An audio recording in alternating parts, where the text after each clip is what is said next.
Всем огромный привет! Вы на канале Вечное Лето. Всем привет! И мы в Париже. Начинаем выпуск с такой красоты. Приехали и первым делом пошли любоваться на Эйфелеву башню. Она существует. Раньше у меня были сомнения, потому что она выглядит так круто, как будто настоящая. Париж встретил нас дождем и плохой погодой. И это грустно, потому что я столько времени потратила на то, чтобы придумать всякие красивые образы. На самом деле холодно. Сколько градусов? Ой, 14 градусов, представляете? 14 градусов, и мне пришлось покупать стрендж. Я его с собой не привезла, хотя у меня дома два классных. Ну ничего, такого цвета у меня нет, поэтому решила прикупить. Любуемся красотой, заряжаемся на хороший день. У нас сегодня, конечно же, по плану обзорная экскурсия, прогулка на кораблике, ужин. И мы берем вас с собой, вы проведете сегодняшний день с нами. И в благодарность за это я прошу всего ничего. Маленький лайк на это видео и подписку на наш канал. Буду очень рада. Все, кто поставит лайк на это видео, обязательно приедет во Францию. Не у всех получается классно сфотографироваться на фоне Эйфелевой башни, потому что многие подходят к ней вплотную, и ее трудно запихать в кадр. Либо ты обрезанный, либо она. И вот с этого моста получаются реально хорошие фотографии. Заценить их вы сможете в нашей группе Telegram. Вечное лето она называется, так что обязательно заходите. И мы там будем периодически показывать хорошие локации, где можно сделать качественные фотографии. А вообще, ребята, меня переполняют эмоции. Я не верю, что я в Париже. Это даже звучит нереалистично. Я так давно мечтала сюда попасть. Это город любви, это город из мультиков, из фильмов. Эйфелеву башню мы знаем с рождения. Скажите, это та достопримечательность, которую мы заочно все знаем, любим и хотим посмотреть вживую. Когда мы сейчас вышли из угла и ее увидели, то это была такая неподдельная радость. Это была улыбка до ушей у обоих. На нас даже люди так смотрели, так, ой, какая прелесть. И первый раз они увидели башню. Это выглядело вот так. По-настоящему она впечатляет. Мороз по коже. Классно. Сегодня будем целый день гулять вокруг нее, чтобы рассмотреть как следует. Ну, посмотрите, она же прекрасна, да? Хочется посмотреть на нее вечером, как она там подсвечивается. Вообще, в Париже красиво, очень красиво. Столько классных домов, столько модных людей, стильных кафе и ресторанов, и здесь очень дорого. Если поначалу нам казалось, что в Италии дороговато, то здесь прям дороже, чем в Италии. Здесь мы узнали, что такое дорого. Да, Италия уже кажется вообще недорогой, нормальный. Зашли даже вчера в продуктовый магазин и были в шоке. Яйца там 450 рублей, 650 рублей, 10 яиц. Они что, из золотых кур? В общем, не буду долго разглагольствовать, просто хотелось поделиться с вами этой радостью. Мы не собираемся тут жить, я поняла, что жить здесь, ну это прям мегаполис такой крутой, но мне больше нравится жить в местах поменьше. Но приехать, посмотреть однозначно стоит, очень красиво, очень круто. Да, у нас здесь будет много экскурсий, насыщенной программы. Мы хотим именно культурную программу, все посмотреть, погулять и узнать больше о городе. Ну и, конечно же, покажем цены, рестораны, кафе. Так что оставайтесь с нами. Мы когда фотографировались, увидели девушку, она пришла в красивом красном таком платье и пыталась сама себя сфотографировать. И я вижу, у нее не получается, она расстраивается, она просит прохожих, потом перелистывает фотографии и опять ничего, она заново пытается. Я говорю: Саша, сделай девушке красивые фотографии, потому что у Саши уже глаз намет, он действительно хорошо фотографирует. И мы ей предложили: да, пожалуйста, сделай. Саша ей такие фотки забацал. Все, я смотрю, она счастливая, довольная, ушла. Она мерзла в этом платье, она пришла подготовленная. И нет фотографа. Я говорю: Саша, ты можешь встать здесь с табличкой «Фото на ваш iPhone» и просто озолотиться, потому что такой вот нужен здесь экспресс-фотограф. Вот люди просят иногда прохожих сфоткать, но это такой кошмар получается. Ну, здесь, да, надо руку набивать, насмотренность сделать, чтобы это не просто фотография была, чтобы вот она еще как-то вдохновляла. Вот смотришь и как даже... в журнале, хочется какой-то красоты, вот все-таки такое место волшебное, особенное. Не хочется посредственные фотки. Что хочу сказать. Я перед поездкой, наверное, пересмотрела все видео на YouTube про Париж. И я видела эту башню уже там миллион раз, но я толком не понимала, как здесь все устроено. Поэтому мы хотим вам показать, что здесь происходит вокруг башни, помимо башни. Где она вообще находится? Она находится прямо вот на реке. От нее мост, здесь все рядышком.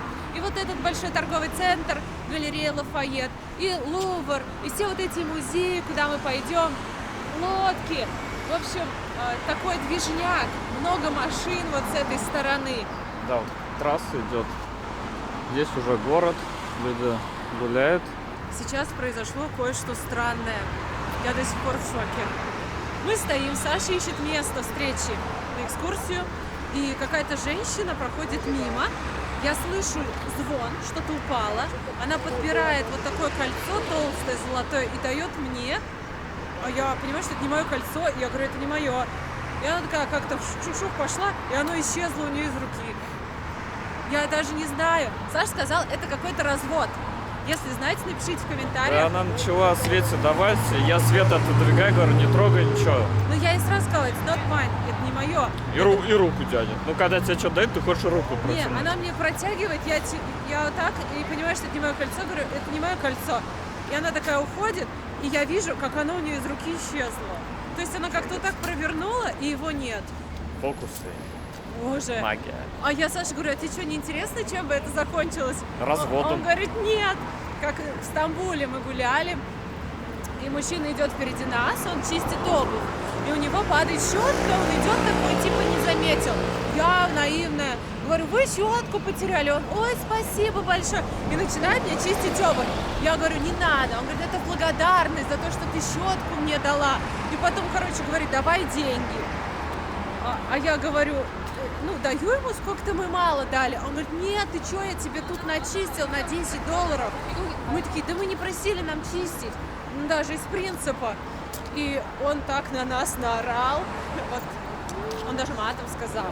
Хотя он начал чистить, я говорю, не надо.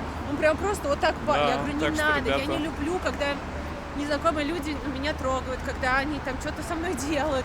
Я говорю, не надо, не надо, не надо. И он типа, $10. Мы такие...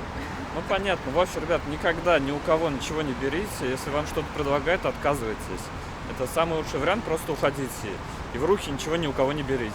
Потому что, ну, город большой, здесь люди всякие. Ну и, конечно, поосторожнее с своими телефонами. Воришки в больших городах тоже процветают. Здесь так красиво, что мы никак не можем дойти до экскурсии. Хочется останавливаться на каждом углу и снимать, показывать вам всю эту красоту. Я рассказала в нашей телеге о том, что мы... Ну, там был просто про ресторан в Италии, что вот мы ели пасту, равиоли и тирамису. И один человек написал: итальянцы смеются, когда вы заказываете тирамису. Таким образом, вы сразу показываете, откуда вы. Итальянцы едят каноли. Честно, я растерялась. Я даже не знала, что ответить. Я стараюсь всем отвечать. Ну, что я сказала? Во-первых, я не против того, чтобы люди знали, откуда я, да, показать, откуда я. Я не выдаю себя за итальянку. Я, наоборот, приехала посмотреть, как вы тут живете. Я не хочу, чтобы люди думали, что я там не из России или что-то еще, какую-то маску на себя надевать. Если я люблю тирамису, почему я не могу его заказать? И я знаю, что итальянцы тоже едят тирамису. В традиционных итальянских ресторанах, где ужинают в основном итальянцы, они едят тирамису, и каноли там не было. Ну, как бы, я не знаю, откуда у многих людей такое, что когда ты приезжаешь, надо скрывать, откуда ты. Сказать, что ты итальянец. Зачем? Я приехала учиться, как бы обмен премудростями. Я не хочу выдавать себя за итальянку. Да, по мне видно, даже если они будут заказывать тирамису. По нам видно, что мы не итальянцы. Зачем кого-то из себя изображать-то? Я не понимаю. Будьте с собой и берите то, что хотите, делайте то, что вам нравится. Ну, естественно, чтобы это было в рамках того, что никому не навреди вокруг. Ну да. Поэтому не стоит запариваться. Вот я вот показал что-то, я вот... Они все подумают, что я там не итальянец или там, что я из России и чё. Ребят, мы так не запариваемся. Что касается цен, в центре есть такое заведение Five Guys. Это сеть, фастфуд, картошка фри, бургеры, хот-доги. Мы хотели взять там кофе, но там кофе нет. Мы почему-то думали, будет. Вот, я посмотрела цены. Хот-доги от 7 евро, бургеры в среднем 12 евро. 1200 рублей бургер. Вот, это чтобы вы ориентировались, если там захотите перекусить, вот здесь можно перекусить относительно недорого. Вот рядом есть кафе, посмотрите, какие цены здесь. Пицца Маргарита 15,60, вегетарианская 15,90. То есть самая дешевая 15,60 и потом уже 18,70 за пиццу. Ну и различные там спагетти 14 евро. Возможно, лучше посидеть где-нибудь в кафе. Я согласна. Там у тебя получается бургер за 12. Здесь ты сможешь пасту съесть за 14. Но здесь возьмут, наверное, еще за посадку.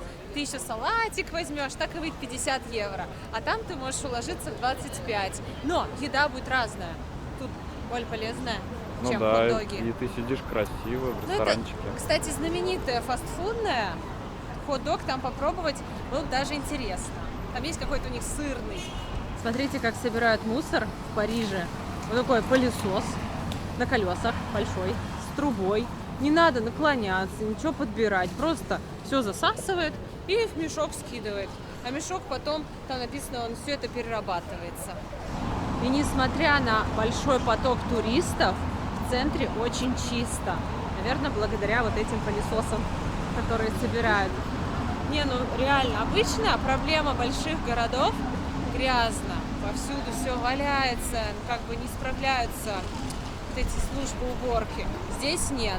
Народу много, но чистота, порядок. Ну, по крайней мере, в центре. Мы гуляли, и Саша говорит: повернись.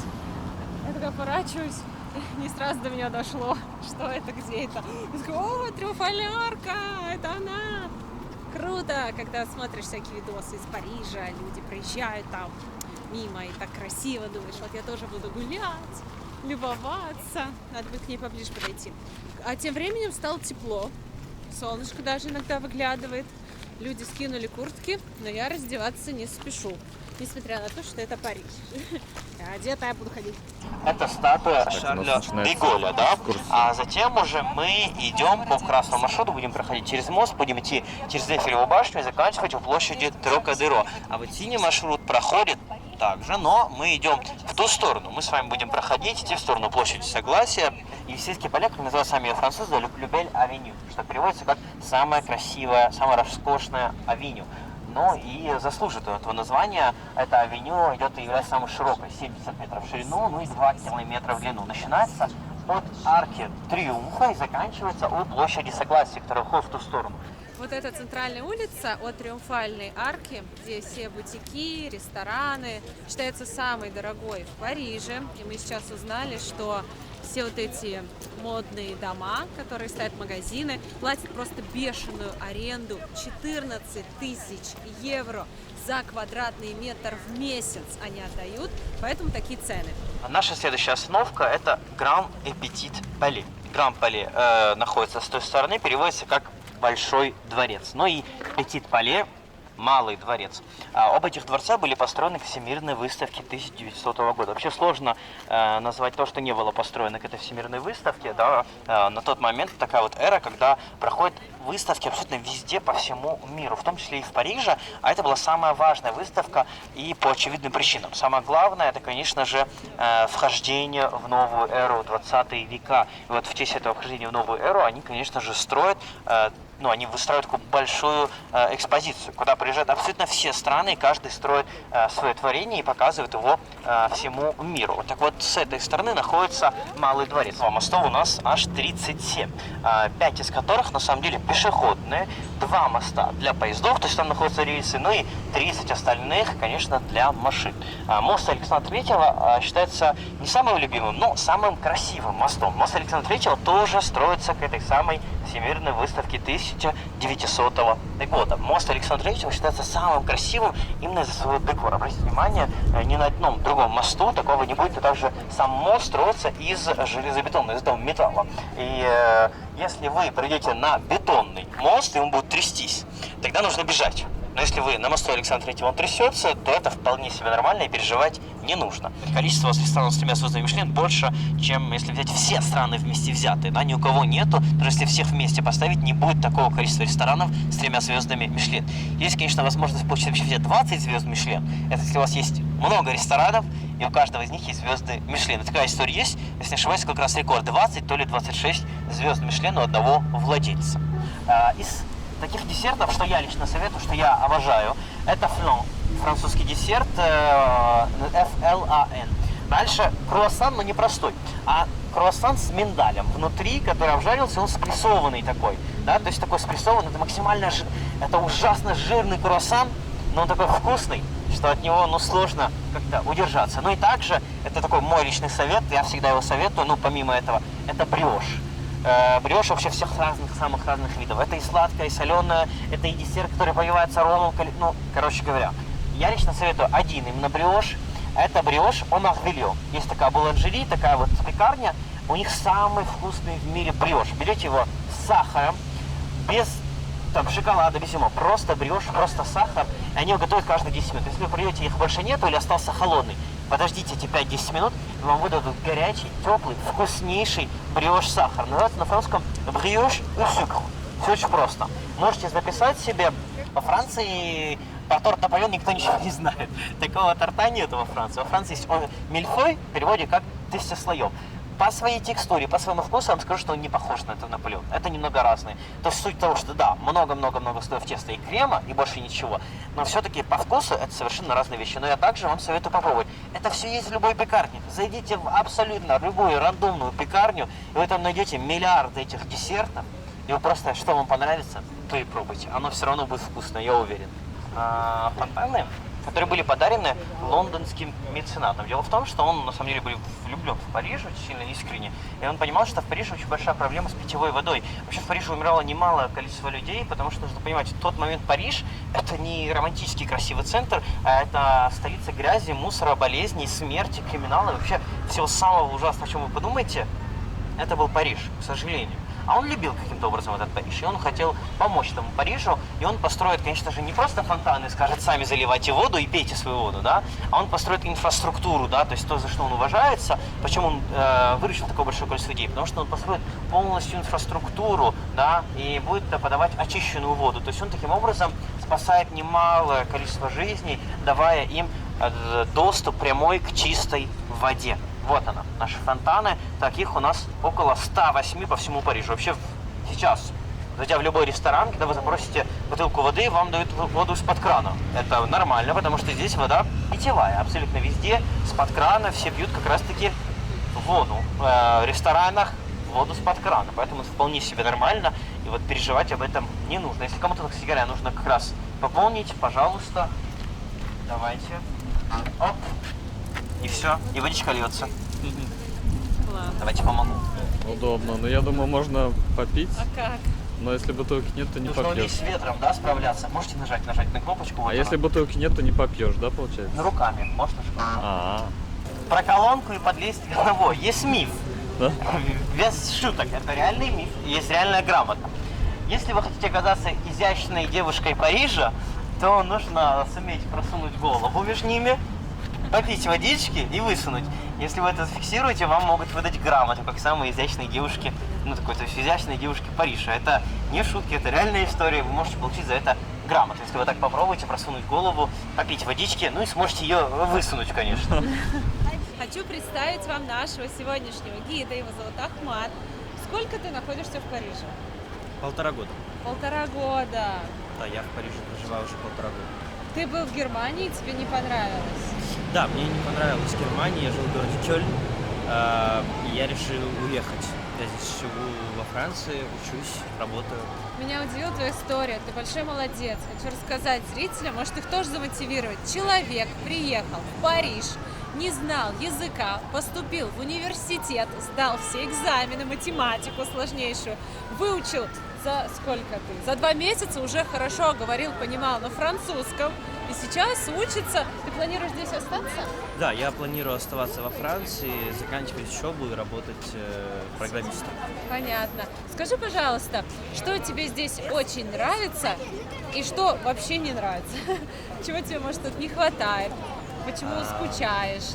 Вот такие, может, моменты. Я бы сказал, наверное, не то чтобы вкусной кухни, а классных ресторанов с интересными идеями. То есть в Париже вкусная кухня, невероятная кухня. Заведения, они с сервисом своим, ну, прям далеко-далеко-далеко позади многих советских стран. И я бы сказал, наверное, технической стороны. То есть, например, банкинг. Здесь ужасная просто банкинг-системы, телефон, то есть приложение банка ужасно. Что я люблю в Париже, конечно, это город, это его архитектура, это его атмосфера. Это районы Парижа, начиная с района 11-го, где находится у нас Бастилия, Републик, заканчивая тем же Море и Монмартром. Это прекрасные районы, сады Тюильри, мест в Париже, ну просто куда ни пойди, куда ни взглянь, красиво, прекрасно и хорошо. Спасибо большое. Прям чувствуется твоя любовь к этому городу. Я желаю, чтобы у тебя все сложилось. Видите, ребята, все возможно. Кто-то боится, переживает в другой город приехать, а человек приехал в Париж, здесь учится и реализовывается. Желаю тебе удачи, всего хорошего. И я вам желаю всем удачи и всего самого прекрасного. И вам тоже. Спасибо. Еще один вопросик. Если человек приезжает в Париж на 2-3 дня, вот какой топ достопримечательностей стоит посетить, а на что лучше не тратить время? Просто стоишь в очереди 5 часов, а впечатлений мало. Вот твой топ. Обязательно мой топ – это Монмартр, это Море, это, конечно же, музей Орсе. Обязательно всем советую. Лайфхак такой. Берите билеты и приходите, опаздывайте на 20-30 минут. Так. И вас будут пропускать по линии для гидов. Поэтому вы быстренько обойдете все очереди, никто не будет стоять. Лувр – та же самая история. Берете билетики, опаздываете на 20-30 минут, показываете, ой, мы опоздали. И вас быстро пропускают сквозь все очереди. Поэтому такой лайфхак. Я бы точно сказал, конечно, Эйфелева башня вечером. На самом деле, мой совет – это прокатиться на Сене вечером, посмотреть на Эйфелеву башню. Это правда красиво, это однозначно того стоит. Люксембургские сады, вы не имеете права не зайти в Люксембургские сады. Сады Тюильри – это обязательное место для посещения 100%. Стоит подниматься на Эйфелеву башню? Я бы посоветовал другое. Я бы посоветовал подняться на Монмартр, самый холм, и вот там прямо у Сакрэ-Кёра, во-первых, открывается шикарный вид, а во-вторых, может подняться на по самой церкви, там находится панорамный вид. Я бы сказал, что там лучше, мне, по крайней мере, мое личное мнение, мне больше нравился вид оттуда, чем от Эйфелевой башни. Ну и даже если вы хотите фотку с Эйфелевой башней, ее ведь не видно с самой Эйфелевой башни. Обычно достопримечательность хорошо смотреть именно со стороны, а когда ты в ней, ты такой, а чего тут? Ничего не видно, поэтому советую всем подняться на Монмартр или же музей Помпиду. Музей Помпиду, кстати, тоже всем советую, музей современного искусства, одно из самых красивых таких вот модернистических мест, которые стоит посетить. И там шикарный вид как на церковь Сакрэ-Кёр, так и на Эйфелеву башню, сразу на весь город Париж. Поняла, спасибо большое. Вот, ребят, посмотрите, сколько людей здесь, и фотки получаются, но не очень хорошие, потому что слишком близко здесь находится башня, и вам приходится вот прям вот фоткать вот так вот, чтобы кадр хороший получился, и смысла в этом нет. Лучше фоткайте там, вот где мы с набережной фоткали, или с моста. А я специально для вас, у местного жителя, узнала, какие зарплаты в Париже. Все-таки здесь такая дорогая жизнь, я думаю, сколько же люди получают. Смотрите, продавец в магазине будет зарабатывать где-то 1500-1800 евро. Если вы оканчиваете университет, вы ходите бухгалтером, то это где-то 2500 евро в месяц. Если вы крутой специалист, то это уже от 3000 в месяц. Столетие французской революции. Так, столетие французской революции, они к празднику строят два монумента. Это Эйфелева башня и Мулен Руж. Мулен Руж, потому что вы прошли, посмотрели на новые технологии на Всемирной выставке, а где-то ведь нужно веселиться. Поэтому они строят Мулен Руж для всех, чтобы они могли повеселиться. Эйфелева башня, конечно, строится временно. Ее не строят как постоянно такой монумент. Ее строят временно к этой самой Всемирной выставке. Ее собрались снести в 1909 году, но правительство Франции находит в ней пользу, а именно как телеграф башню, да, в самом конце не устанавливают, они ловят связь. На самом деле будет очень полезно, потому что во время Первой мировой войны они перехватывают сообщения как раз немецких диверсионных групп с помощью этой самой башни.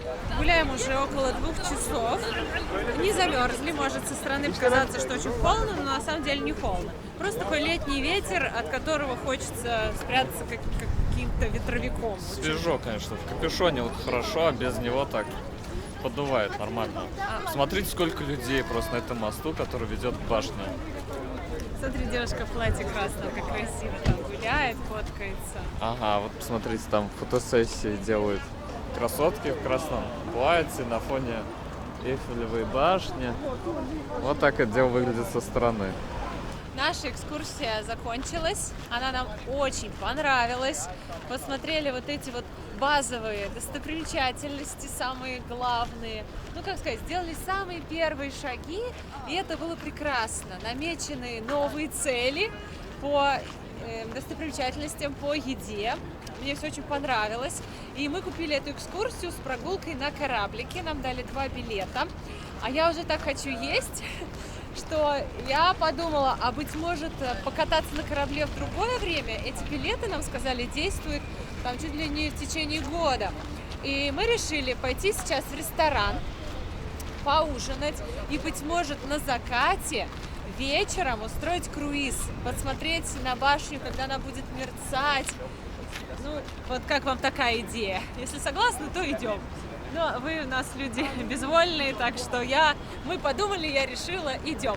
И еще раз бросаем взгляд на эту потрясающую башню. Солнышко выглянуло еще. Солнышко, наконец-то, как мы его ждали. Я переживала, что нам не повезло с погодой. Выяснилось, что такая погода практически всегда в Париже, что здесь частые дожди, и Париж даже обогнал другие, даже Лондон обогнал по количеству дождей за последние 2 года. Вот эти тучи и дожди, и ветер – это нормальное состояние Парижа, так что если сюда поедете, берите какую-нибудь куртку, ветровку, зонт, хуже не будет. Да. Вот, ребята, наш экскурсовод Ахмат, как вы думаете, сколько ему лет? Даю вам несколько секунд подумать. Вы в голове прикидываете, там, не знаю, 27, 30, 32, кто-то скажет, может, даже. А ему всего, 20 лет. 20 лет, уже так хорошо знает историю Парижа, такой уверенный, так все классно рассказывает, приехал в другую страну, в другой город, выучил язык, поступил в университет, знает отлично математику. Ну, мне кажется, у него все будет хорошо в жизни. Вот мы ему желаем, чтобы у него все было хорошо. Шли по дороге, купили воду, здесь она стоит 1,5 евро. Это, кстати, еще не самая дорогая вода, которую мы покупали. Бывает по 2 евро, по 2,5 евро. Это еще дешево. Да, бывает и по 3, по 4 евро вот за обычную воду. Хотя в магазинах я видел, она стоит 30 евроцентов. Но вот в туристических местах готовьтесь отдать по 150-200 рублей. И хорошо, что она еще там продавалась, потому что повсюду питьевые фонтанчики, а бутылки нет. Пить из рук как-то страшновато, как бы боком это не вышло. Вода-то чистая, а вот руки не факт. Поэтому купили, и вот сейчас наконец-то попьем. Ну так я смотрю, грязи в реке нет. То есть бутылок, пакетов, ничего такого не плавает. То есть вода сама по себе, да, она непрозрачная, но мусора в ней вообще нет. Много туристов, много местных жителей, которые бегают, катаются на велосипедах. Все гуляют, отдыхают, сидят в ресторанах. Сейчас уже так тепло, хорошо, пьют кофе, шампанское, слушают музыку, катаются на корабликах. Вот здесь мне очень нравится атмосфера отдыха, расслабление, счастье. Все фотографируются, гуляют с собаками. Все люди такие разные. Вот действительно центр мира. Со всего мира здесь люди. Приятно просто даже гулять и разглядывать всех. В эту поездку у нас очень насыщенный евротур, так сказать. Потому что у нас во Франции достаточно много дней, и каждый день экскурсии, в некоторые дни даже по 2 экскурсии. А нам предстоит поход в Лувр, обязательное посещение. И я уже, если честно, боюсь туда идти, потому что Лувр – это самый большой музей мира. А вы знаете, что мы любим музеи, смотреть всякие предметы искусства. И провели исследования, в ходе которых выяснилось, что даже если проводить возле каждого экспоната Лувра по 2 секунды, у вас уйдет 2 недели. Без отдыха, без сна, без туалетов, без еды. Просто 2 недели нужно, чтобы посмотреть на каждый предмет 2 секунды. Саша восхищается тому, как много людей бегает. А я что говорю? Тут, в принципе, много людей. Конечно, есть коэффициент тех, которые бегают. Но сколько людей не бегает? Саша, по твоим наблюдениям, много ли здесь людей с нетрадиционными семейными ценностями? Ну, конечно, встречаются, бывают такие люди, но не часто. Давайте вот просто сейчас я камеру чуть-чуть поверну, и вот мы будем идти, вы будете смотреть, кто нас окружает. Вот в основном вот так, везде. То есть обычные люди ходят, гуляют, ну, ничего такого, вот прямо сейчас я не встречал. Бывает, конечно, но это везде бывает. В Италии такая же ситуация. Много людей с детьми, много пожилых людей, много студентов, как бы на каблуках мужчин мы не встречали. Да, В мы, платьях. кстати, были на завтраке в Италии. Я такую картину наблюдал. Приехали, похоже, школьники, и они заселились в наш отель. И мы на завтраке вместе сидели. В общем, сидит девушка, завтракает, и к ней подходит парень и целует ее. Прям на завтраке. Ты не видела? Сейчас Нет, как раз рассказываю. для меня новость. Почему я просмотрела поцелуй? Да, в общем, такой инцидент был. Школьники уже здесь вовсю встречаются. Там. Ну, это нормально, конечно. Но, тем не менее, он подошел к девушке. Вот еще почему мне не очень хотелось сейчас кататься на кораблике. Посмотрите, сколько людей. Как Ого. селедки в бочке. Просто весь корабль забит. Ну, хорошо, сейчас погода классная, нет дождика. Солнышко даже выглядывало. Вот, люди все решили покататься. Мы сейчас были в туалете. Наблюдение. Общественные туалеты на набережной. Бесплатные. Чистые. Там работает девушка, которая меняет бумагу, жидкость для мытья рук, поддерживает чистоту. Приятно все так было. Вот, ребят, посмотрите, какое классное место. Можно посидеть на лежаках, на стульчиках вдоль сены, взять напиточки. Я вижу, люди едят. Кто-то пьет соки, коктейли, вроде даже пиво. Ну, в общем, такое заведение, где можно посидеть, полюбоваться видами. Корабли, рестораны, рядом такой, ну, что-то вроде парка для скейтеров, где они катаются, показывают свои умения. Пару раз пыталась встать на доску, она уехала, а я нет. Без меня поехала. Подумала, это не мое. Они тут выкрутасы делают на этих скейтах. Даже девушка. Причем, вот смотрите, мужчина, ему лет, наверное, за 50. На скейте гоняет. Насколько же мы с французами разные. Мы крутим обруч на талии, а она на попе. Вот, ребята, учитесь. Какая же красота нас окружает. Вы только посмотрите, прокрутитесь на 360 градусов вместе с нами и обратите внимание, куда ни брось взгляд, везде красиво. Одна картинка лучше другой. И просто дух захватывает, удивляешься, как можно было все это построить. И, конечно же, сохранить в таком классном виде. Здесь даже цветовая гамма, фасады, витрины, вывески сплетаются в один ансамбль. И так красиво сочетаются между собой. Нет такого, что стоит шикарный ресторан с золотыми буквами и рядом химчистка ковров, автомойка, шины с девушкой полуголой. Ну, вот настолько все продумано, настолько все красиво. Ай, глаза радуются. Мы решили пройтись до ресторанчика, который нам порекомендовал наш гид. И посмотрим, какая там еда. Должна быть вкусной, французской и недорогой. А то это не дело. Выпуск уже, наверное, минут 40 идет, а мы до сих пор ничего французского не съели. А у меня в планах и брioche, и эклеры, и утка, и улитки. Чего там только нет. Что это происходит? Какой-то всеобщий забег. И чтобы вы понимали, прежде чем начать бежать, они все закричали: «Ура!» Я думаю, что такое? Это спартанцы какие-то. Молодцы, вперед, вперед. Бежим, бежим. Спорт, Я жизнь. могу к ним присоединиться, но бежать в другую сторону, к ресторану. Также. Утка! Парижане очень много читают. И на лавочках в парке, и в кафе, в ресторанах. И здесь повсюду продаются книги. Очень-очень много книг. И они реально подходят, интересуются, их покупают.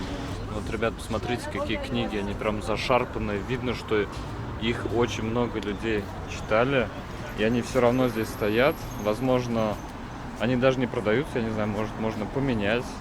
Ну или за небольшие деньги их здесь продают. Кстати, еще здесь классные постеры.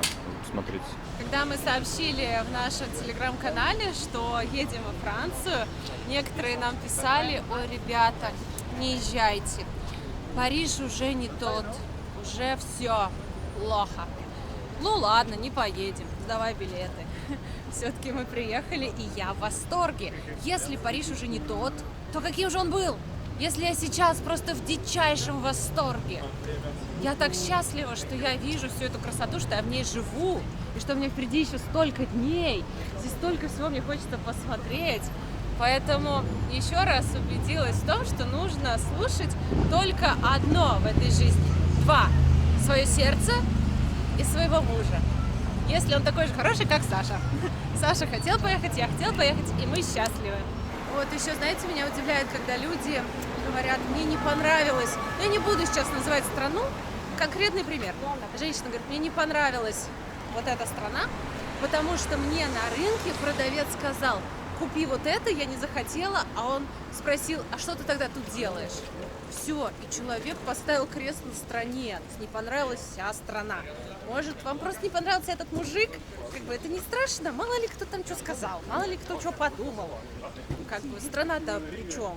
Может, он даже не гражданин этой страны, вы же даже не знаете. А если гражданин, то это всего лишь один человек. То есть это не должно на вас влиять. Будьте выше этого. Как говорится, человек велик настолько, насколько велики обстоятельства, способные вывести его из себя.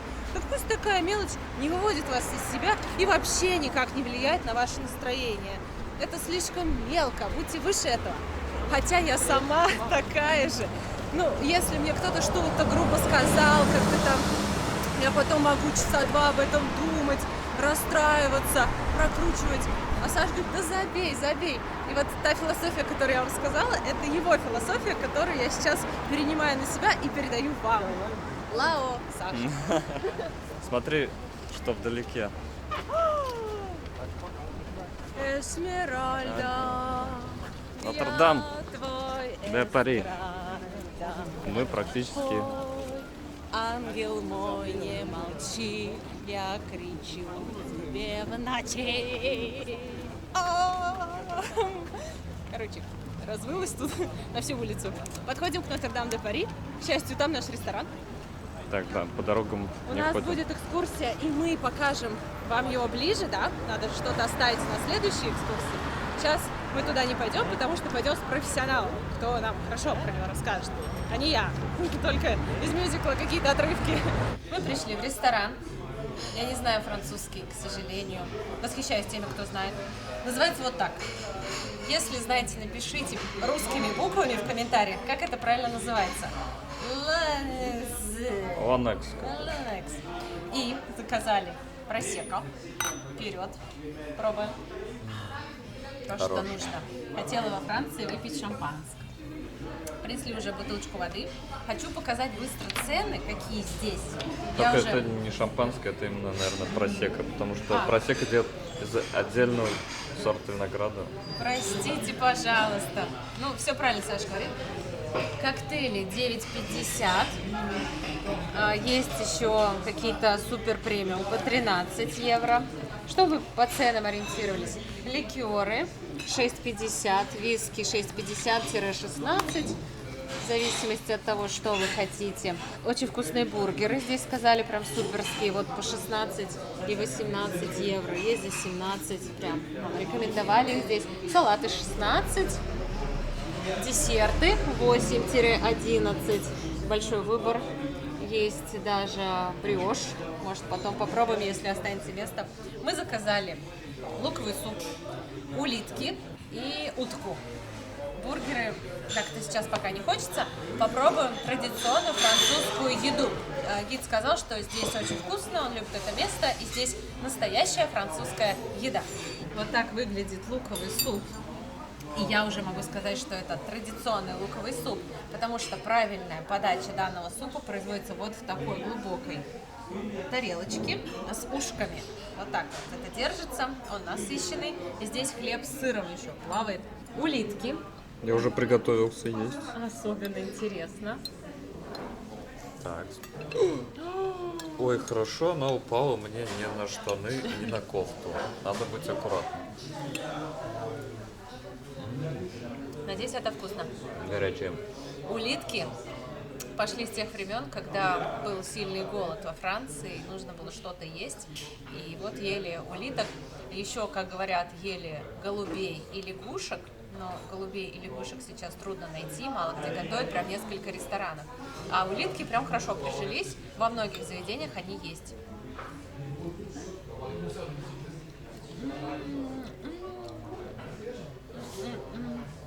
Нежнятина. Очень сочно. Очень вкусно. Так, на что это похоже? Вот на что. Выглядит, не скажу, что прям аппетитно, да, зеленое что-то, коричневое. Улитки, какой-то соус из трав, сливочное масло, чеснок. И вот чеснок с морепродуктами это всегда вкусно. И сливочное масло тоже хорошо. Такая вот закусочка к белому вину, возможно, просекко. Точно, надо запить. Это что, не понравилось? Странный вкус. Ой, у меня от них даже шваки горят, как будто здесь нет аллергии. Не, прикольно, вкусно, раз попробовать однозначно стоит. Не могу сказать, что я каждый день буду говорить улиток, не улиток, но быть во Франции и не попробовать как-то неправильно. Что такое беленькое? Ну это ничего страшного. Вообще вкусно, но к этому вкусу надо привыкнуть. Он прям необычный, именно для эстетов, кто любит такое необычное. Мне кажется, вы тоже можете это приготовить. Ничего сложного. Да, просто покупайте такую тарелочку. Ну, как я узнала, эти улитки можно домой купить, они продаются в замороженном виде, если вам недалеко ехать, и дома попробовать приготовить. Я уверена, на ютубе есть полно рецептов. Здесь просто улитки, их положили, достали из ракушки, сливочное масло кусочками, вот этот соус, главное понять, как готовится, а так вкус тонкий, звонкий, изысканный. Очень изысканный. Очень даже слишком. Да нет, правда, вкусно. Попробовать однозначно стоит. Я бы еще даже хотела кусочек багета, чтобы вот это масло на багет хочется вот как-то. За вас. Это прям вот французская кухня, видно, что она отличается от других. И ради таких вкусовых открытий мы приезжаем.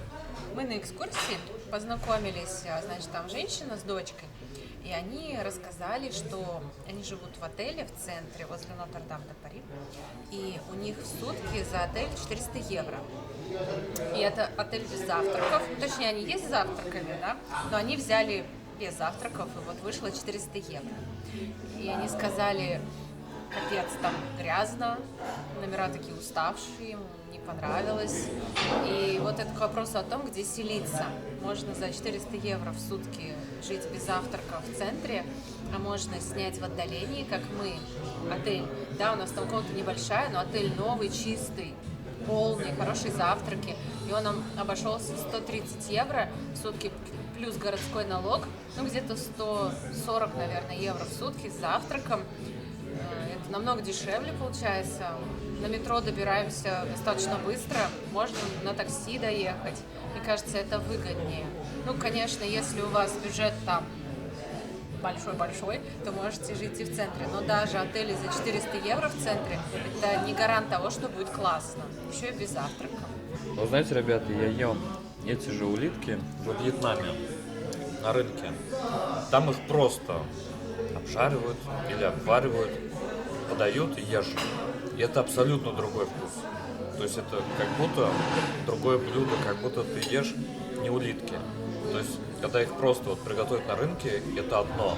Когда это делают французы, тут они, значит, какой-то соус добавили, присолили, проперчили, маслицем залили.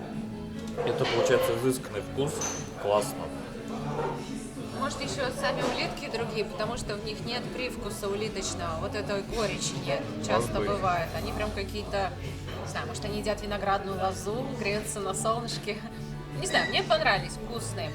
Что интересно, здесь еще есть рестораны, которые до сих пор готовят голубей. Вот, надо попробовать. Голубей! Я не хочу есть голубя, он такой прыгает там, никому не мешает. Жалко. Я, кстати, просто не знала, что... Я знала, что во Франции едят лягушек. Мы их сами ели, лапки, в Камбоджа. Камбодже. Было очень вкусно, вообще супер и недорого. Там же французская колония была, Камбоджа, и там они многому научились в плане готовки. У них французская кухня, багеты, мороженое, вот эти все десерты, как во Франции, стейки очень вкусные, по $3, по-моему.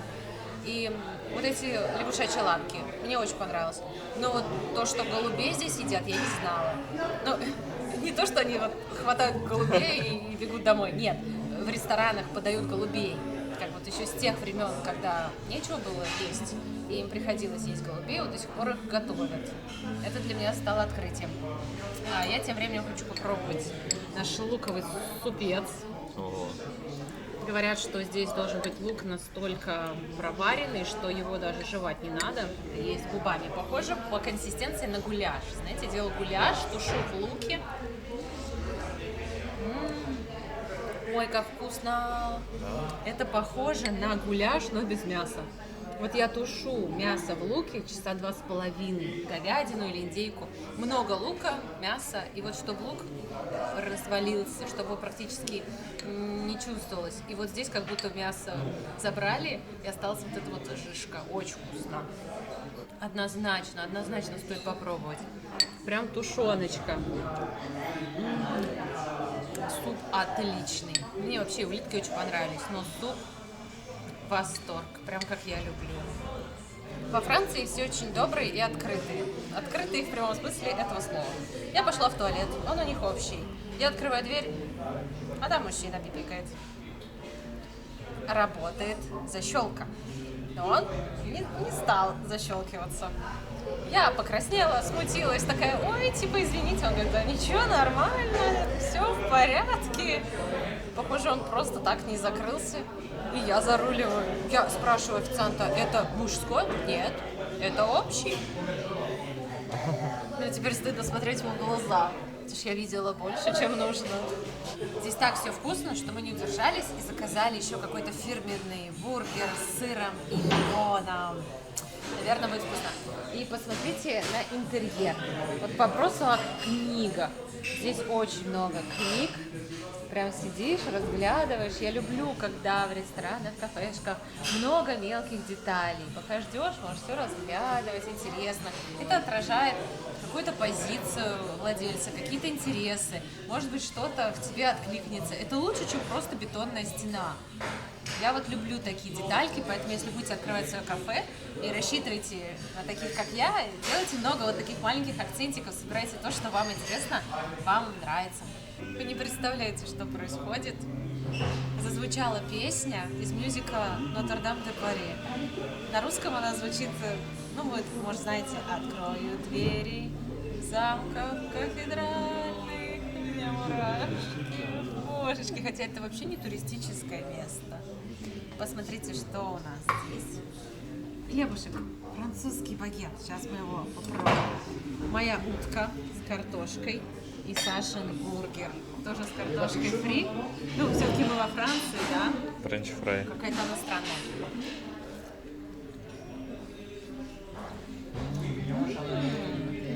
Вообще другая. Очень другая. Ой, все, я уже в песне. Все, я сейчас заплачу. Какой чудесный момент. Я рада, что вы разделяете его со мной. Хороший момент, добрый. Картошка невероятная. Она какая-то... Смотрите, у нее корочка толще, чем обычно, и мягче. И она получается прям такая воздушная какая-то. Вкусно. Хоть и непривычно. Настало время пробовать этот шедевр. Порция большая, хорошая. Цены нормальные для Франции. 17 евро бургер. Но это нормально, потому что хот-дог 8. 1700 рублей за бургер. Ну, он здоровый.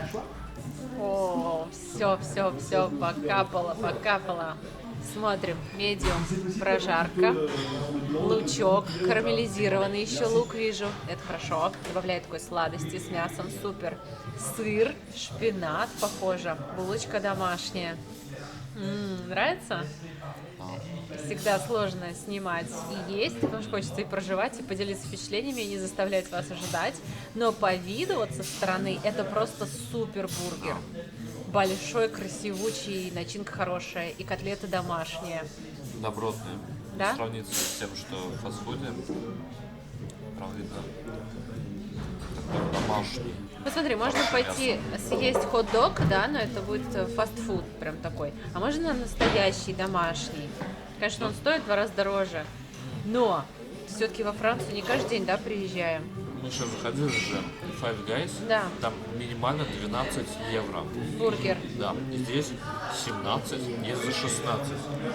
Но это тебе делает повар, хороший качественный бургер. Ты доплатишь 5 евро, можно 4 евро доплатить. И посидеть в ресторане, красиво поесть. Еще картошка фри тут идет, там Да. картошка отдельно, по-моему. Да, Так что вот. нормально.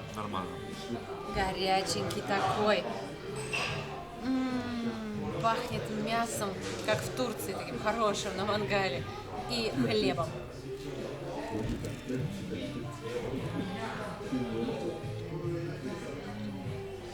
Обалденно вкусно. Просто обалденно. Котлета, очень вкусное мясо. И со вкусом дыма. И вот этого сладенького лучка какого-то. Соуса. Даже не знаю, с чем это сравнить. Это потрясающе. Французский багет это тоже очень вкусно. И все вкусно. Он такой хрустящий. Он какой-то внутри тянучий, что ли. Нет, с соусиком. Очень вкусный хлеб. Все так вкусно. Смотрим уточку. Очень мягкая. Утку легко испортить, если ее пересушить.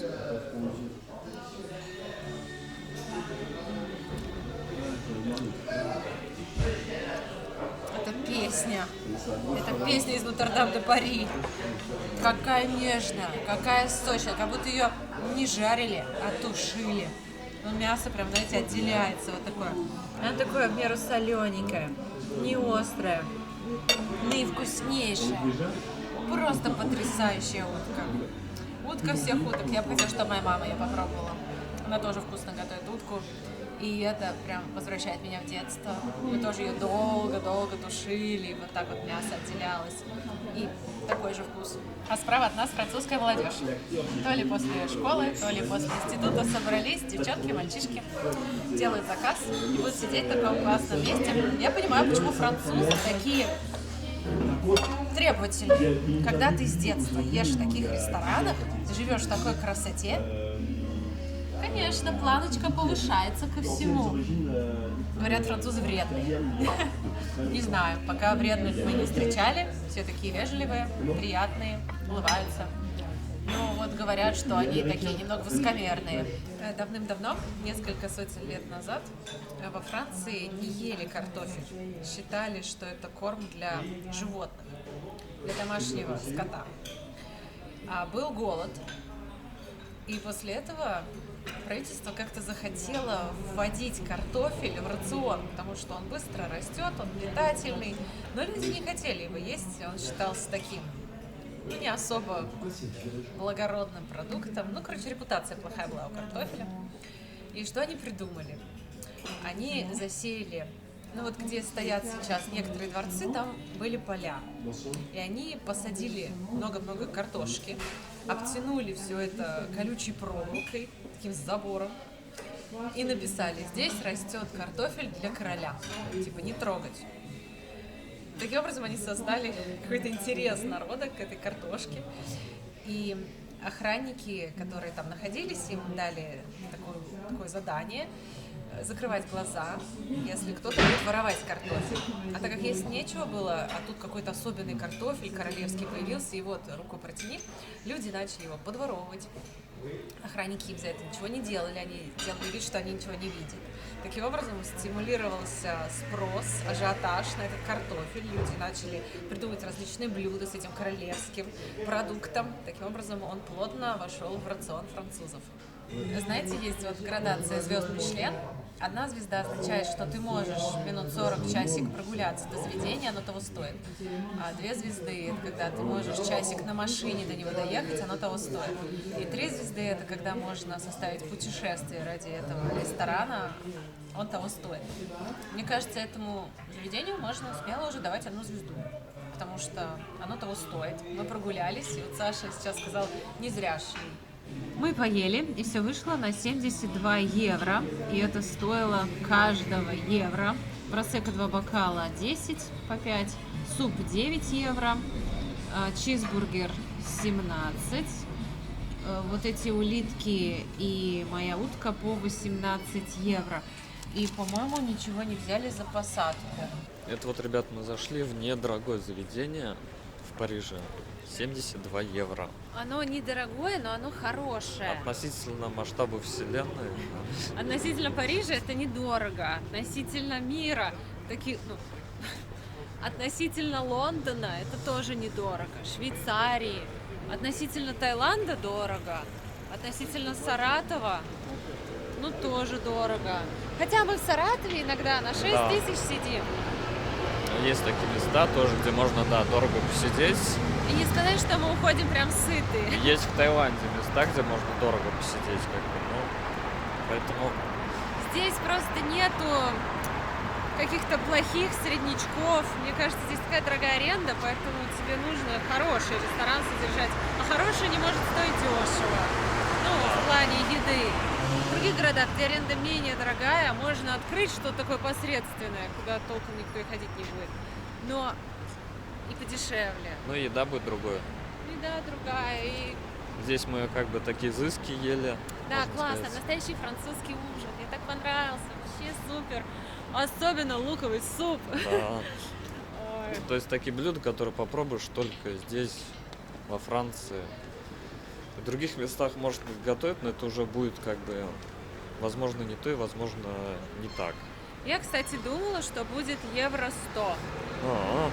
Почему-то я рассчитывала на это, потому что мясо, и опять мясо, и улитки. Я считаю, что это недорого. Мы, кстати, в Италии тоже сидели в ресторане, и пасты там и по 18, и по 20 евро. Да, но это просто тесто.